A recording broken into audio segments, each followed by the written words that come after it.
అందరికీ ప్రైజ్లా. ఈరోజు అంశము దేవుని పిలుపు లేదా దేవుని ఎన్నిక. దేవుని పిలుపు అన్నది మనకు వాక్యంలో ఇలా బోధిస్తుంది. మత్తయి సువార్త 11వ అధ్యాయము 28వ వచనంలో, ప్రయాసపడి భారం మోయుచున్న సమస్త జనులారా నా యుద్ధకు రండి అని. సమస్త జనులారా అనే పదంలో అందరూ కూడా ఉన్నారు అన్న విషయం మనకు స్పష్టమవుతుంది. అదే వాక్యము వ్యక్తిగత పిలుపు అన్నది కూడా ఉంటుంది అని చెప్తుంది. ఉదాహరణకు అబ్రహాము గారు, పౌలు గారు.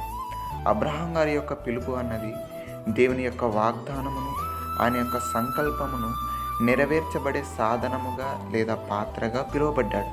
అలాగే పౌలు గారి యొక్క పిలుపు అన్నది యేసుక్రీస్తు వారి విమోచన క్రయధనము గూర్చిన సాక్ష్యము అన్యజనుల మధ్యన ప్రకటించుటకు పిలువబడ్డాడు. మరి మన వ్యక్తిగత పిలుపు ఏంటి? ఆ పిలుపును గ్రహించుచున్నావా?